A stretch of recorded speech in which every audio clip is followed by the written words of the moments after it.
pendidikan Indonesia. Pemirsa, tanpa kita sadari rendahnya pendidikan masyarakat di suatu wilayah akan sangat mempengaruhi tingkat kesejahteraan masyarakat itu sendiri. Dengan terus meningkatnya angka pengangguran, pemerintah dituntut mampu melakukan terobosan untuk serius menangani masalah ini.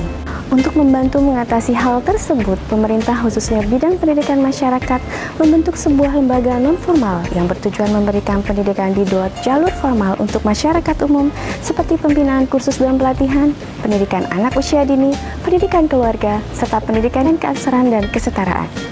Dalam tayangan ini, kami akan menyajikan contoh usaha kreatif yang diselenggarakan oleh Satuan Pendidikan Nonformal yang bertujuan untuk memberikan motivasi kepada masyarakat umum yang ingin memulai usaha atau menambah usaha baru dengan modal yang ringan dan tanpa memerlukan keterampilan khusus. Dengan saya Saptri Mahardini, berikut kami tampilkan program bahan ajar audiovisual yang diselenggarakan oleh Direktorat Pembinaan Pendidikan Keaksaraan dan Kesetaraan bersama Kementerian Pendidikan dan Kebudayaan yang kali ini akan mengangkat sebuah contoh usaha kecil menengah dengan menekuni usaha tanaman hias yang bisa menjadi alternatif bagi Anda untuk memulai usaha. Selamat menyaksikan.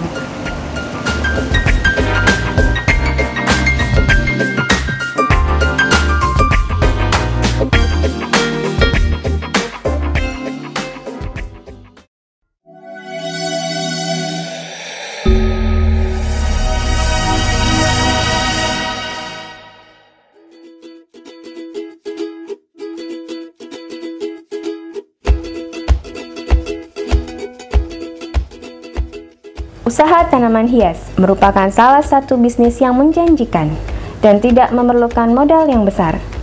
Sejak dulu hingga saat ini, bisnis tanaman hias banyak diminati karena jangkauan pasar dan kebutuhannya yang sangat luas, mulai dari rumahan hingga perkantoran, membutuhkan tanaman hias baik sewa maupun beli.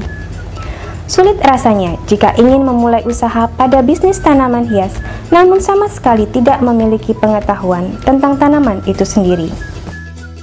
Berikut karakter yang harus dimiliki oleh seorang pengusaha tanaman hias. Pertama, Anda harus memiliki pengetahuan dasar yang mumpuni untuk memulai usaha. Karena jika tidak memiliki dasar pengetahuan yang cukup tentang tanaman hias, tidak menutup kemungkinan tanaman hias yang akan Anda jadikan bisnis bisa layu atau bahkan bisa mati sebelum terjual. Kedua, lokasi yang strategis. Karena lokasi merupakan salah satu kunci sukses dalam menjalankan bisnis tanaman hias. Gunakanlah lokasi yang ramai atau mudah dijangkau oleh calon konsumen. Jika Anda kesulitan dalam menentukan lokasi, Anda bisa menggunakan rumah Anda untuk sementara waktu. Namun perlu dipertimbangkan luas area yang akan Anda manfaatkan, karena sedikitnya akan membutuhkan area yang cukup sebagai tempat memajang tanaman Anda. Dan yang perlu Anda perhatikan juga adalah kesesuaian suhu daerah dengan tanaman hias yang akan Anda kelola, karena hal ini sangat berpengaruh dengan kelangsungan hidup tanaman hias. Ketiga, perhatikan pemilihan jenis tanaman hias. Ada banyak jenis tanaman hias yang bisa menjadi komoditi bisnis yang menjanjikan. Lakukan riset pasar untuk mengetahui jenis tanaman mana yang paling laku di tempat usaha Anda. Jika misalnya Anda menentukan bunga sebagai bisnis yang akan Anda tekuni, maka pilihlah bunga yang memiliki daya jual stabil dan tidak hanya musiman semata. Jika dirasa terlalu berat dalam mengelola beberapa jenis bunga sekaligus, Anda bisa memulainya dengan fokus terlebih dahulu dengan satu atau dua jenis tanaman hias. Baru setelah dirasa ada perkembangan yang bagus, Anda bisa menambah jenis tanaman hias baru. Keempat, perawatan dan media tanam. Anda harus memiliki kemampuan untuk merawat, mengenali karakteristik jenis tanaman yang hendak Anda budidayakan dan Anda jual. Selain itu, yang perlu dipertimbangkan adalah biaya operasional untuk perawatan tanaman. Media tanam adalah hal utama dalam berbisnis tanaman hias. Media tanam yang berkualitas akan bisa menjaga tanaman Anda tetap subur dan segar. Gunakan media tanam yang sesuai dengan lokasi tempat Anda budidaya. Jika lokasinya sempit, maka bisa digunakan polybag atau pot-pot dengan mode tingkat. Terakhir, terakhir adalah promosi. Setelah semuanya siap, tahap yang paling penting adalah memilih model promosi. Jika Anda sudah memiliki tempat yang strategis, maka akan lebih mudah. Namun jika lokasi tempat usaha Anda masih sepi, Anda bisa melakukan promosi dengan kartu nama ataupun brosur. Selain itu, Anda dapat memanfaatkan media online yang saat ini terbilang sangat berkembang pesat. Sosial media yang menjadi sarang konsumen bisa dimanfaatkan sebagai media promosi yang murah dan efektif. Intinya, Anda harus pandai-pandai promosi, memperkenalkan produk Anda kepada orang lain. Berikut ini cara pemindahan tanaman menggunakan media tanam siap pakai. Pertama, kita siapkan tanaman yang baru kita beli dari pengepul atau kulakan. Pot dan media tanam siap pakai yang terdiri dari pupuk kandang, sekam bakar, kompos, bakteri penyubur, dan tanah subur. Selanjutnya, kita taburkan media tanam siap pakai ke dalam pot untuk alas dasarnya. Kemudian, letakkan tanaman dan tambahkan media tanam hingga menutupi akar tanaman.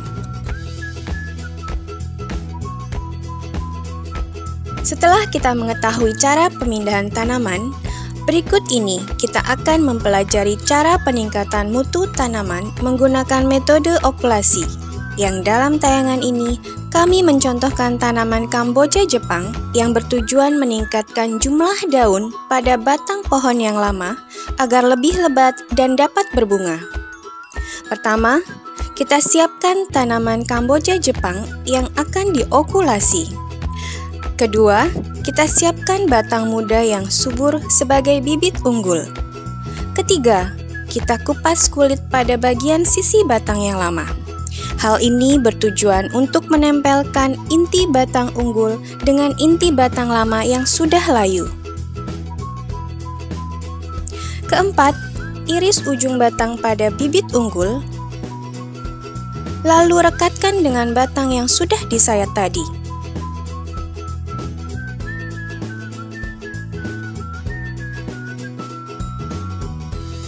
Kencangkan ikatan menggunakan plastik.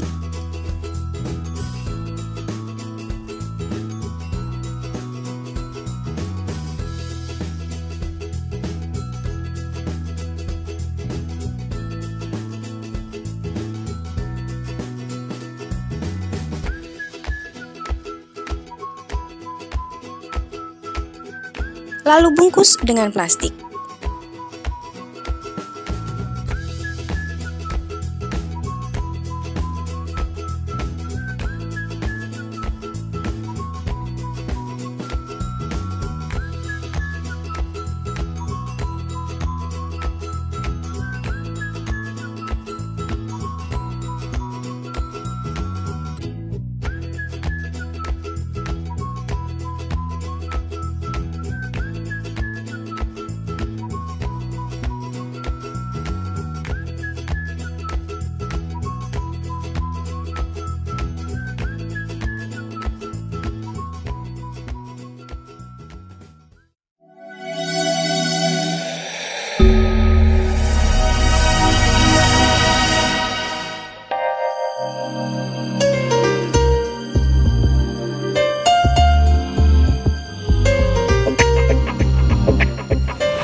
Setelah kita ketahui beberapa karakter dan hal apa saja yang perlu diperhatikan dalam memulai usaha tanaman hias, berikut cerita seorang pelaku usaha yang sudah bertahun-tahun tekun menjalani usaha hingga saat ini. Berikut tayangannya. Awalnya sih 2005 ya kita mulai usaha ini merintis gitu. Dari mula saya hobi tanaman gitu, sedikitnya tahu tentang tanaman gitu. Akhirnya kepengen buka usaha tanaman gitu. Ya buka di sini berjalan mungkin sekitar 10 tahun ya kurang lebih kita. Sampai saat ini ya alhamdulillah gitu berjalan. Ya banyak juga rintangan usaha ini, tapi yang paling terpenting gitu kalau usaha tanaman itu harus ngerti dulu, terus cinta ke tanaman itu gitu, baru bisa dimulai gitu dengan berjalan terus, karena ada resikonya kalau tanaman gitu. Kalau hanya dia jual usaha aja, tidak tahu tentang tanaman itu, cara merawatnya, memeliharanya, akan ada resiko lebih besar gitu resikonya, karena bisa mati, bisa dia kena hama, bisa banyak resikonya, ya akan berubah gitu ketika perawatannya itu berubah, berbeda dengan awalnya. Jadi harus memang paham benar gitu tentang perawatan taman itu. Relatif ya, kalau modal awal bisa juga. Waktu itu saya juga memang nekat ya. Pertama itu hanya punya tanaman beberapa item gitu, terus ada sedikit dana gitu. Lalu cari tempat gitu biasanya gitu untuk bisa memasarkan di pinggir jalan, terutama itu awalnya tuh. Kita memang benar-benar kita dari pembibitannya kita nanam sendiri dari bahan gitu, terus memang ada juga kita beli banyak jadi di sekitar Jabodetabek, ada tuh di Parung, terus di Bogor ya, ada di Bekasi, ada di Karawang, ada juga di daerah di luar kota lainnya gitu. Berawal sih kita yang datang, kita mencari tanaman ini gitu. Terus ya karena kita sering udah berlangganan, akhirnya dibawain, kita sering dianterin ke sini gitu. Tapi yang sebesarnya sih kita mencari gitu, karena kalau mencari itu lebih bagus biasanya dibandingkan dikirim gitu. Tanaman yang dicari itu yang buat kebutuhan taman ya, terutama bonsai taman, terus tanaman-tanaman kecil yang buat untuk peruntuannya itu buat taman ya, di rumah lingkungan gitu. Macam-macam seperti Sabrina mini, tanaman kecil, ada brokoli kuning saat ini yang lagi tren itu gitu. Terus ada Yasmin, ada juga bonsai anting putri, ada bonsai beringin Korea, ada juga Yasmin bonsai juga. Terus ada palem merah, jenis-jenis palem banyak juga yang lainnya gitu. Waktu itu memang sempat tanaman itu semarak gitu ya, ada yang tren gitu seperti waktu itu adenium berawal, terus aglonema, terus gelombang cinta yang populer banget waktu itu. Memang kita harus nyiasatinnya, harus ikut juga ya waktu itu tren itu, karena itu manfaatnya itu buat kita untuk pemasukan gitu, untuk omset itu memang pengaruh gitu, kita harus ikut juga gitu. Tapi harus bisa membaca situasi ketika kita tanaman itu turun surut gitu trennya itu. Jadi harus jeli kita membelinya, terus lihat pasarnya masih berkembang bagus seperti tidaknya gitu. Baru kita harus membaca di situ, ngebanyakin dan nguranginnya itu harus pas gitu, harus punya insting di situ gitu. Cara pemasarannya kita biasanya dijual mutu juga ya, dan mulut ke mulut mungkin, terus iklan juga gitu, terus kualitas juga gitu, karena kalau dari kualitas itu akan jadi sampai mulut ke mulut gitu, akhirnya tahu mereka gitu. Terus tempat juga yang akhirnya memang mendukung gitu untuk pemasaran ini gitu, yang strategis, tempat strategis.